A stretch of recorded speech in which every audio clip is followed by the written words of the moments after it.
오늘은 저희가 하나님 나라 성경개발 시리즈 11번째 시간으로 말라기 4장 1절에서 6절을 중심으로 기다리는 백성, 부제로는 주가 오시는 날까지라는 제목으로 하나님의 말씀 증거하도록 하겠습니다.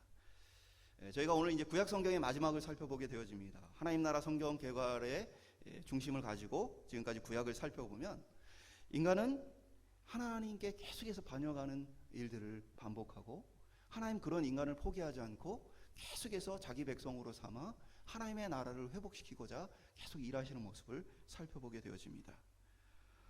하나님께서는 홍수로 모든 죄인들을 벌하시고 노아를 통해서 다시 한번 새롭게 시작하셨습니다.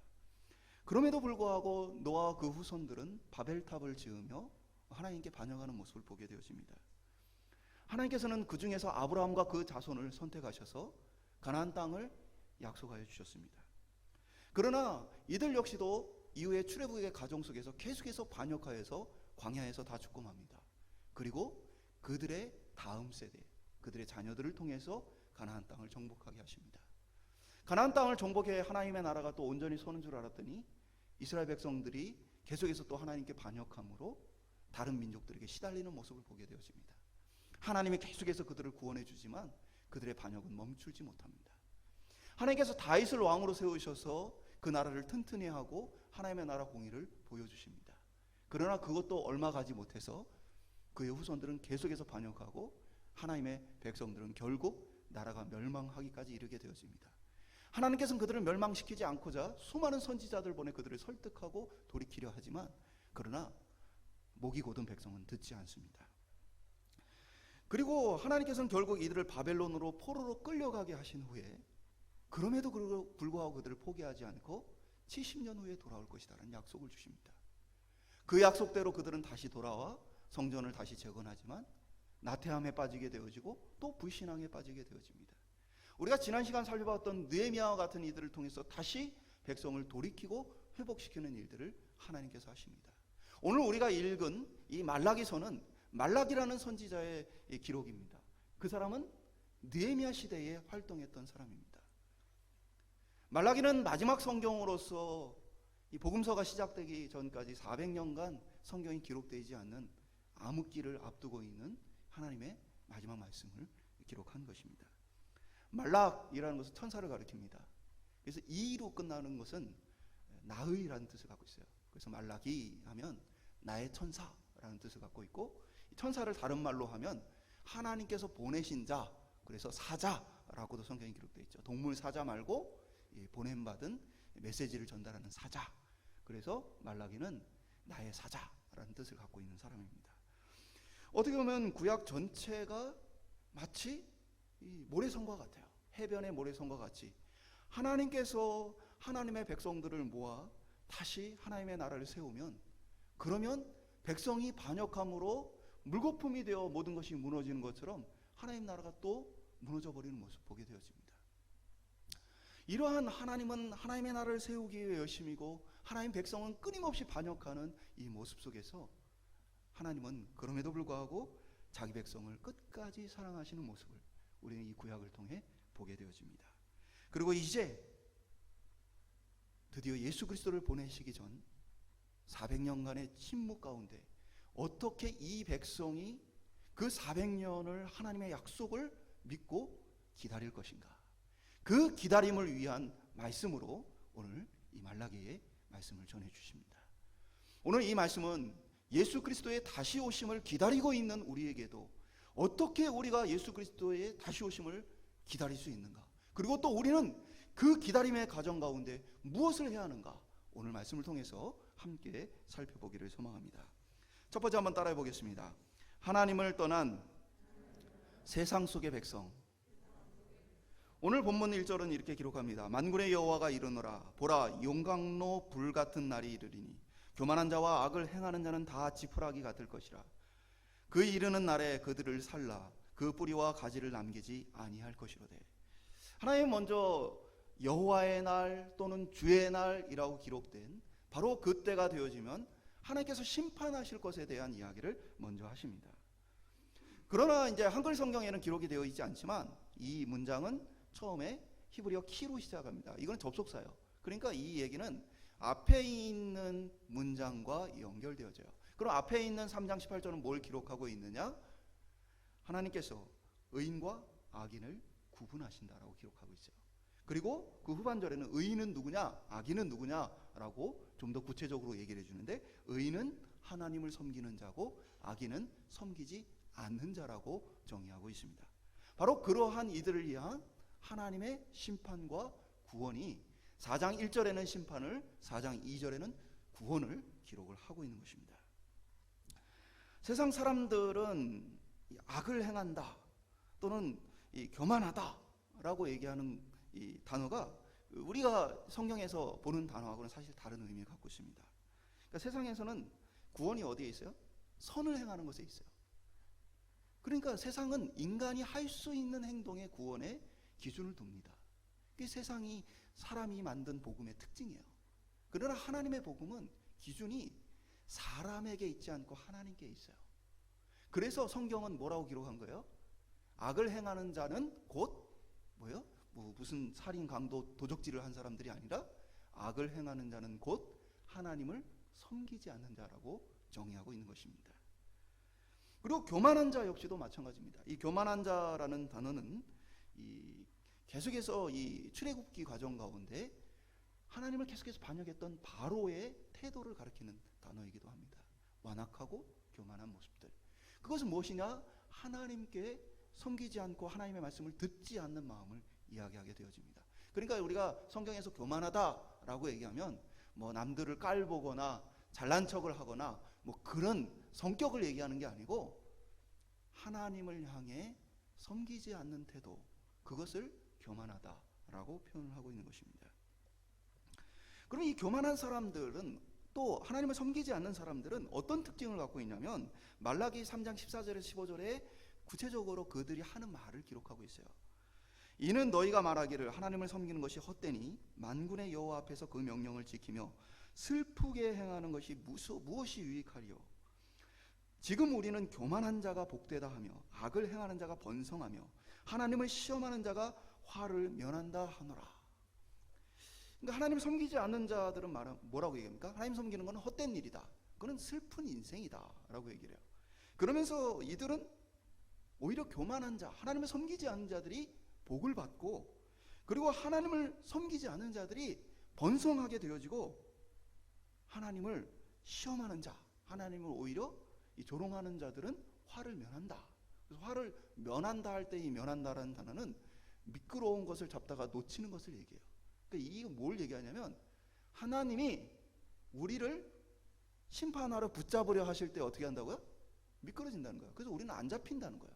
하나님은 우리를 심판할 수 없다라는 얘기를 하고 있는 것입니다. 그러니까 이들은 지금 자신 있게 자신들이 하나님을 따르지 않고 섬기지 않는 것에 대해서 드러내놓고 자랑하며 오히려 하나님을 믿고 따르는 자들을 조롱하고 비난하는 그러한 모습을 보고 있습니다. 오늘 우리가 살고 있는 시대 그와 같습니다. 우리는 하나님의 완성된 나라에 사는 게 아닙니다. 우린 세상 가운데 살아요. 그리고 그 세상은 오늘 말라기와 똑같이 예수를 믿고 따라가는 사람들을 비웃고 조롱합니다. 그러면서 세상은 왜 그렇게까지 열심히 믿느냐, 왜 그렇게까지 열심히 신앙생활을 하느냐 우리에게 얘기를 합니다. 적당히 예수를 믿으면 얼마나 좋겠냐, 적당히 신앙생활을 하면 마음의 안정에 도움이 되지 않겠느냐라는 이야기를 합니다. 이것은 하나님을 섬기는 것이 무엇인지를 경험해 보지 못하고 하나님을 경험하지 못한 사람들의 말입니다. 그러나 오늘 본문은 이러한 자들을 향해서 하나님은 모든 것을 듣고 계시다라고 말해주고 있습니다. 그리고 하나님은 그것에 대해서 심판하실 것이다 라고 말씀하십니다. 용광로는 당시 사람들이 상상할 수 있는 가장 뜨거운 것을 얘기하고, 지푸라기라고 번역된 것은 완전하게 물기가 다 빠져 메말라버린 이 풀을 이야기합니다. 그러니까 흔적도 없이 불살라지는 그러한 모습을 인간이 당시 사람으로서 가장 생각할 수 있는 최고의 어떤 형벌을 상상하여 기록한 것이죠. 비유한 것이죠. 만약 이 하나님의 심판하심이 진실이라면 예수 그리스도를 믿고 따르는 이 일은 적당히 할 수 있는 일이 아닙니다. 우리의 영원한 생명이 달려있는데 어떻게 적당하게 예수를 믿을 수 있습니까? 우리의 영원한 생명이 그 속에 달려있다면 우리는 목숨을 걸고 예수를 믿어야 하는 것입니다. 우리의 하나님의 심판을 면하고 하나님의 구원에 참여하기 위해서 우리는 예수 그리스도를 믿는데 세상이 말하는 것처럼 이 정도면 돼, 이 정도만 하면 돼 라고 하는 기준이 아니라 하나님이 우리에게 말씀하신 그것이 우리의 기준이 되어야 될 줄 믿습니다. 오늘 세상 가운데에 완악하고 교만한 말들이 넘쳐나는 가운데 우리가 살고 있습니다. 때로는 우리를 향해 비난하고 조롱합니다. 오늘 우리가 그 속에서 믿음을 잃지 않고 하나님의 신실한 약속을 기억하며 구원의 길에 갈 수 있는 저와 여러분 될 수 있기를 주님의 이름으로 축원합니다. 두 번째 한번 따라해 보겠습니다. 하나님의 법을 기억하는 백성.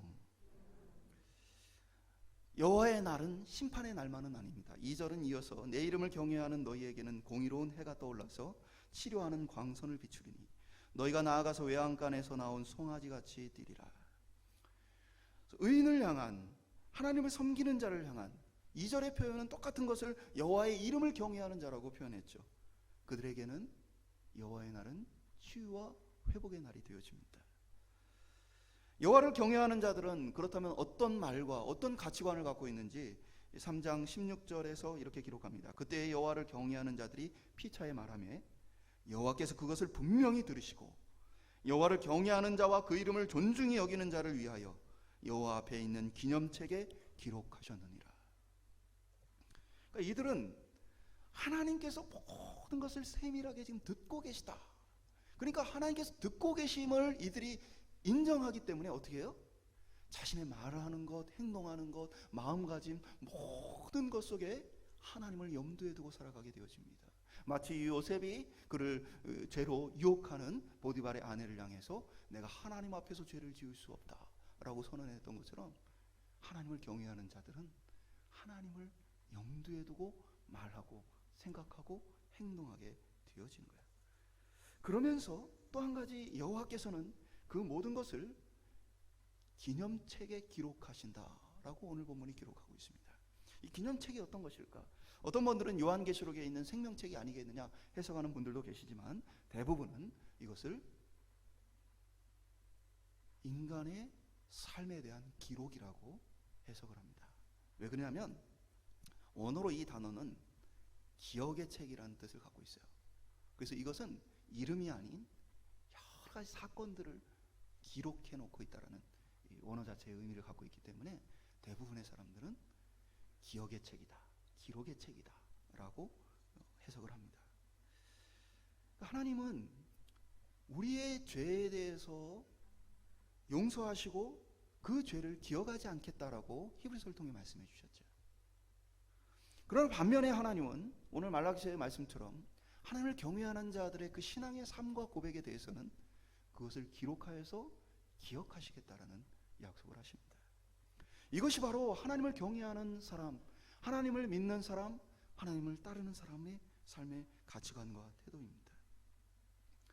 그렇기 때문에 이 사람은 세상 사람들과는 전혀 다른 관점으로 살아요. 그러니까 세상 사람들은 예수 믿는 사람들을 이 말라기 3장 14절에 보면 뭐라고 봐요? 슬픈 사람들이에요. 왜 슬픈 사람이겠어요? 자기 욕심을 따라 살지 못합니다. 예수 믿는 사람은 내 욕심과 내 주장과 나의 원하는 정욕대로 살 수 없어요. 그러니까 세상의 사람들이 보기에는 그러한 것들을 포기하고 양보하고 희생하고 헌신하는 그러한 모습을 보면서 어떻게 여기는 거예요? 슬프다, 불쌍하다 라고 여겨요. 저도 이제 교회에 있으면서 가끔 좀 그런 마음이 들 때가 있어요. 저희가 이제 교회 주차장을 개방을 하고 화장실을 개방을 합니다. 그러면 저희가 최근에 이제 온수가 나오도록 전기 온수기를 달고 이렇게 공사를 다 했죠. 정말 어떤 분들은요, 그 온수를 퍼다가 교회 이 주차장에서 세차를 합니다.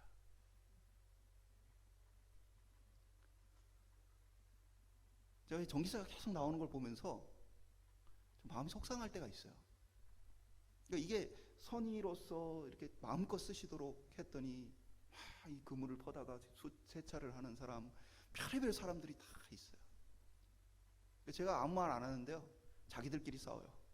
어떤 분들이 옆에 차대는 분이 해도 너무하는 거 아니냐 하면서 저를 대신해서 대변을 해주세요. 왜 우리가 그렇게 합니까? 그분들이 여기 온다고 해서 교회가 나아지는 건 없어요. 오히려 불편한 게 많아요. 교회 방문한 분들이, 또 성도님들이 종종 차대기가 어려워가지고 불편함을 겪습니다. 근데 왜 우리가 그렇게 합니까? 하나님의 이름이 가려지지 않고 그 이름이 조금이라도 영광받게 하기 위해서 하는 거죠. 그러니까 예수를 안 믿는다면 우리는 이건 내 땅이야, 들어오지 마 라고 얘기할 수 있어요. 그러나 예수를 믿으니까 속상하지만 때로는 참고 인내하고 하게 되어진 거죠. 그러니까 세상 사람들이 보기에는 예수 믿는 사람들은 뭐예요? 슬픈 사람들이에요. 이 일요일날 푹 자고 여행 가고 뭐 하고 싶은 자기 정욕을 따라서 마음껏 취미생활도 할 수 있는 이 시간에 그들은 교회 나와서 예수 믿는다고 예배를 드리고 있어요. 심지어는 교회 왔다가 돌아갈 때 돈 받아가는 것도 아니고 돈도 내고 가요. 그러니까 이 사람들이 보기엔 이거는 슬픈다. 그러나 우리 그리스도인들은 뭘 아는 사람들이에요? 하나님의 은혜를 기쁨으로 아는 사람들이에요. 오늘 본문에 하나님께서 그 신앙의 고백들을 다 기록하여 간직하여 두신다.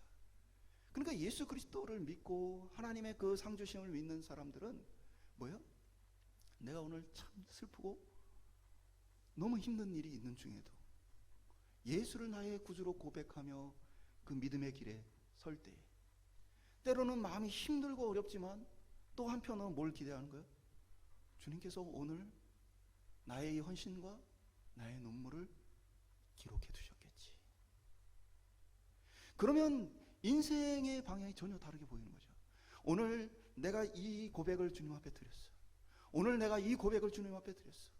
이것이 인생 가운데 하나님 앞에 드리는 매일매일의 기회가 되어진다는 삶이에요.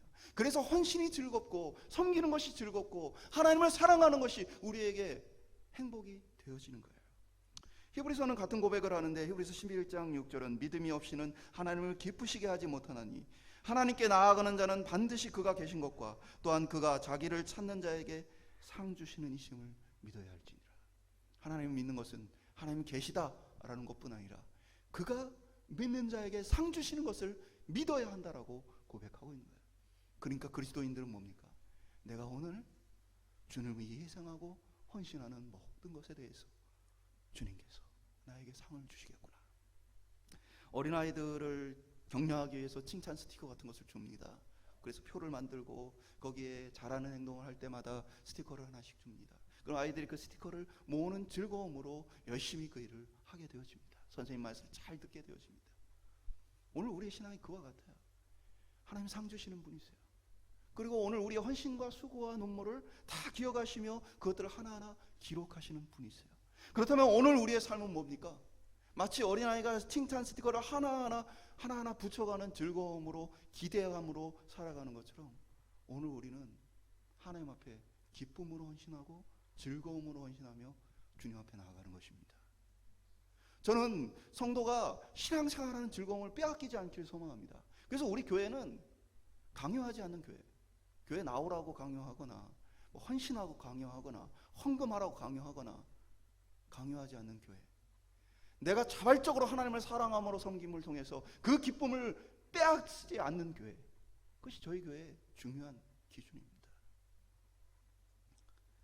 그렇다면 어떠한 상을 기대하는 것입니까? 오늘 본문 속에서는 그 상은 공의로운 해가 떠올라서 외양간의 송아지처럼 나올 것을 이야기합니다. 뛸 것을 이야기합니다. 모든 것에 대한 회복을 이야기하고 있는 것이죠. 세속적이지만 우리가 좀 비유를 들어보면, 제가 대학을 다니던 시기에 로또가 처음 우리나라에 이제 등장을 했습니다. 그래서 기존에 있던 주택 복권이나 이런 거하고 달리 로또는 당첨금이 굉장히 컸습니다. 그리고 당시에는 이렇게 당첨자가 안 나오면 그 다음 주로 합산이 되고 그 다음 주로 합산이 돼서 금액이 부지기수로 늘어났어요. 그러다 보니까 뭐 어마어마한 관심이 있었죠. 그리고 또 이것을 판매해야 되니까 광고를 뭐 버스고 지하철이고 막 여기저기 다 붙여놨어요. 근데 제가 잊혀지지 않는 이 로또의 광고는 지하철, 만원 지하철 사진 안에 그 지하철에 사람이 꽉 차 있는데 한 사람이 그 지하철 문에 끼었어요. 근데 끼었는데 로또 한 장을 들고 환하게 웃습니다. 지금 막 아침 출근길이 너무 힘들지만 그러나 자기 희망을 가지고 기뻐하는 거예요.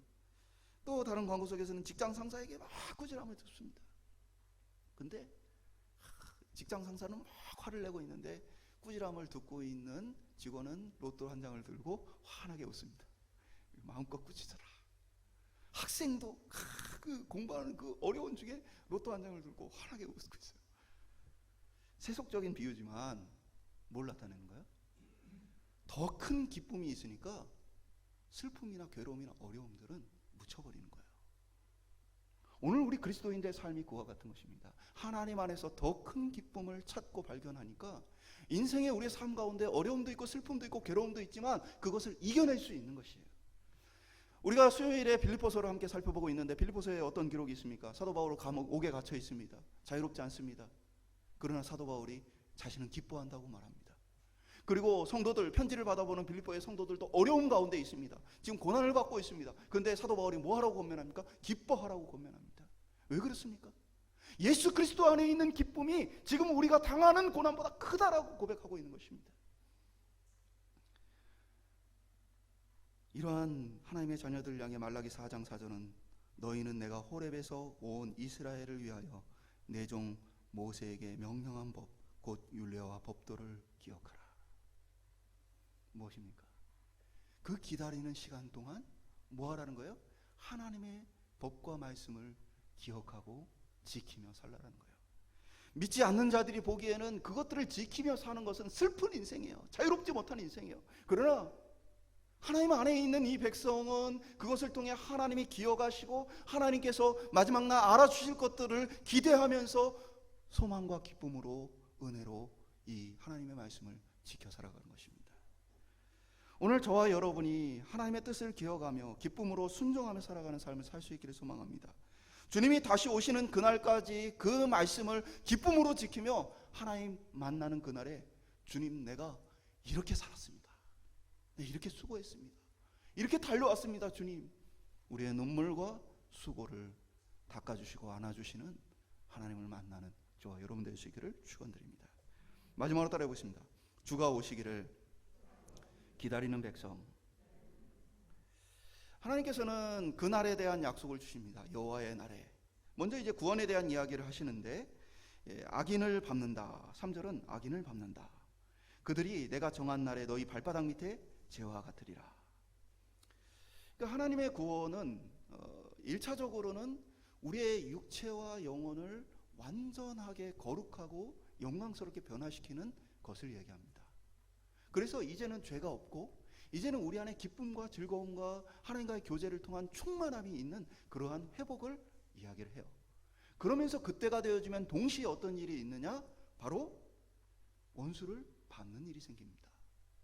이 표현은 창세기 3장 15절에 사탄의 머리를 밟는다라는 이 표현을 연상시키는 단어입니다. 곧 말라기 3장 18절에도 동일한 표현이 있는데 그때 너희가 돌아와서 의인과 악인을 분별하고 하나님을 섬기는 자와 섬기지 않는 자를 분별하리라. 그러니까 뭐예요? 재판 과정처럼 보이시죠? 그래서 당신은 의인이다, 당신은 악인이다 라는 이 재판에 누가 그 역할을 하게 되어져요? 너희는 돌아와서 하나님을 섬기는 자들을 향해 그러한 역할을 주겠다 기록하는 것입니다. 곧 하나님의 심판과 통치에 참여하게 될 것을 이야기하고 있어요. 일부 이단들은 구원을 받은 사람 중에 특별히 더 뛰어난 어떤 사람들만 보좌에 앉아서 이러한 것 통치를 한다라고 잘못 가르쳐요. 그 성경 전혀 모르는 것이죠. 성경 하나님 나라는 처음부터 무엇입니까? 인간을 만들고 세상을 다스리라고 하나님 사명을 주셨어요. 처음부터 하나님의 통치에 참여시키는 게 인간을 창조한 목적이었어요. 근데 인간이 하나님을 벗어나고 죄로 인해서 오염되고 나니까 하나님 뜻대로 통치가 안 되는 상황이죠. 그리고 하나님께서 인간을 회복시켜서 다시 하나님과 함께 다스리는 하나님의 나라를 세우기를 하나님 원하셨던 거예요. 그러니까 하나님의 구원은 결국 뭡니까? 우리가 하나님과 같은 형상으로 회복되어서 하나님의 생각과 성품과 하나님의 말씀으로 세상을 다스리는 우리의 하나님 나라 회복이, 통치가 회복되어지는 것이 바로 성경의 전반적인 맥락이에요. 그러니까 특정한 열심히 있는 누군가는 통치자고 뭐 그렇지 않은 사람들은 백성이다가 아니고, 성경은 모든 하나님의 백성은 하나님의 이 통치에 참여하게 될 것을 이야기하고 있습니다. 하나님께서 우리를 회복시키시고 또 온전한 천국을 이루어 가시는 그 과정 속에서 오늘 본문은 특별히 그 목표점만을 얘기하는 것이 아니라 그 중간에 거쳐야 될 과정에 대한 이야기를 해주고 있습니다. 저는 뭐 이런 생각도 해봐요. 우리가 목표가 멀면 끝까지 달려가는 게 어려워요. 근데 중간중간에 가운데에 목표가 있으면 거기를 갔다가 그 다음으로 가기가 수월합니다. 마찬가지예요. 말라기에서는 5절을 통해서 보라, 여호와의 크고 두려운 날이 이르기 전에 내가 선지자 엘리야를 너희에게 보내리니. 말라기는 여호와의 날이 오기 전에 먼저 하나님께서 누구를 보내시냐? 선지자 엘리야를 보내시겠다라는 약속을 하십니다. 이게 성경 전반에서 세례 요한을 가리키는 표현으로 우리가 이해할 수 있습니다. 먼저 이사야 역시도 동일한 얘기를 했는데, 여호와의 길을 예비하는 광야에 외치는 자의 소리를 이사야 40장 3절에 얘기합니다. 그리고 세례 요한은 자신을 가리켜서 여호와의 길을 예비하는 광야에 외치는 자의 소리라고 이야기를 하게 되어집니다. 그리고 예수님은 구체적으로 아예 시간이 지나고 나서 이야기해 주십니다. 과연 엘리야가 먼저 왔으되 저희들이 임의로 대하였다. 그 엘리야가 누구냐? 세례 요한을 가리켜 말씀하셨다. 성경은 분명하게 세례 요한을 가르쳐 표현합니다. 사람들 역시도 이 400년간의 성경이 더 이상 기록되어지는 암흑기 동안에 어떻게 계속해서 이들이 기다릴 수 있었느냐? 끊임없이 이 엘리야를 찾았습니다. 그래서 세례 요한을 향해서 사람들이 뭐라고 묻습니까? 당신이 그리스도냐? 아니면 엘리야냐? 라고 묻게 되어지죠.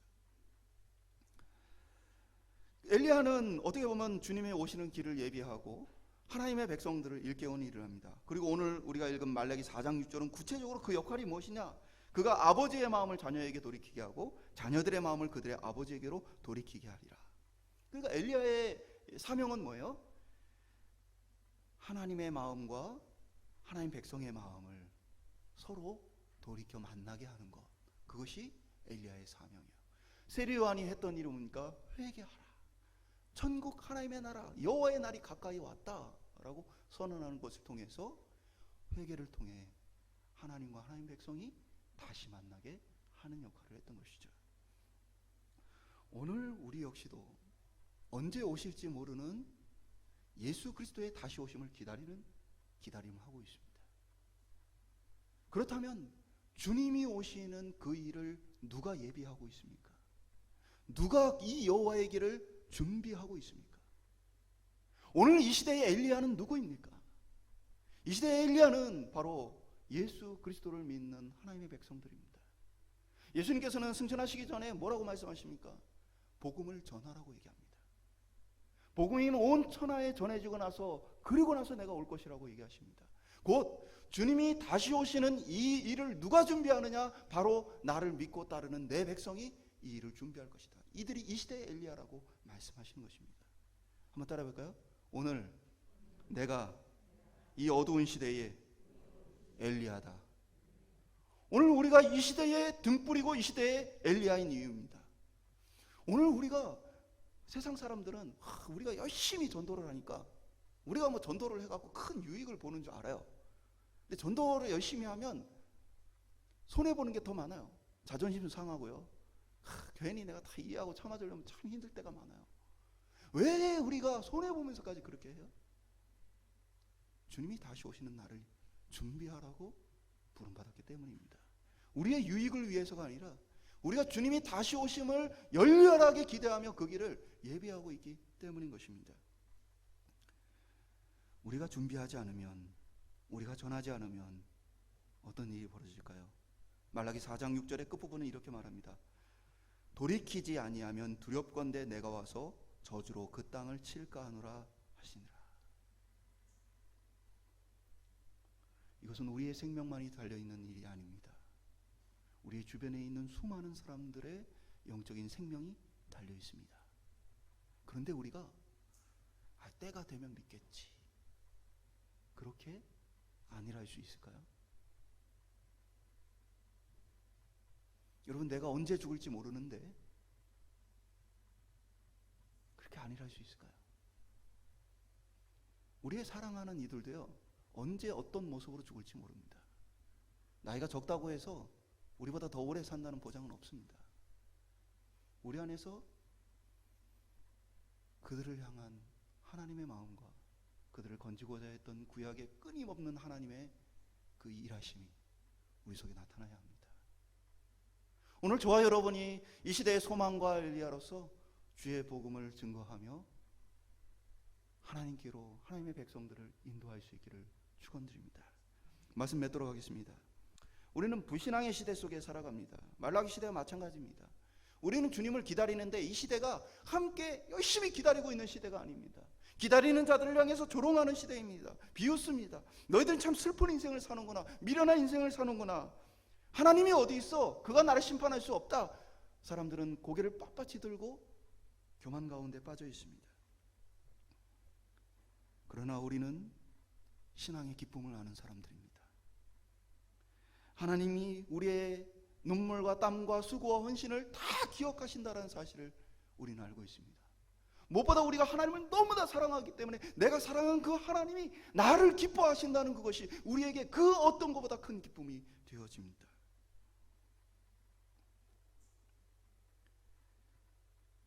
용광로 속의 지푸라기처럼 불살라질 이들 역시 이 땅에 많이 있습니다. 그러나 우리는 그들을 돌이키라는 사명을 받은 사람들입니다. 알아서 복음이 전해지는 것이 아니라 보냄받은 사람들을 통해 복음은 전해집니다. 오늘 저와 여러분이 주님 오시는 그날까지 믿음을 지키며 복음을 잘 전할 수 있기를 소망합니다. 그리고 오늘 저희들 속에서 때로는 넘어지고 쓰러지지만 이 구약 역사 속에서 끊임없이 포기하지 않고 자기 백성을 건져주신 하나님의 그 사랑을 의지해서 혹시 내가 넘어졌거든 다시 받아주시고 다시 일으켜 세워줄 하나님을 소망하며 다시 믿음의 길로 들어설 수 있게 소망합니다. 그리고 올 한 해 저희들 통해서 많은 이들이 사망에서 생명으로, 저주에서 은혜로 그 삶이 변화될 수 있기를 주님의 이름으로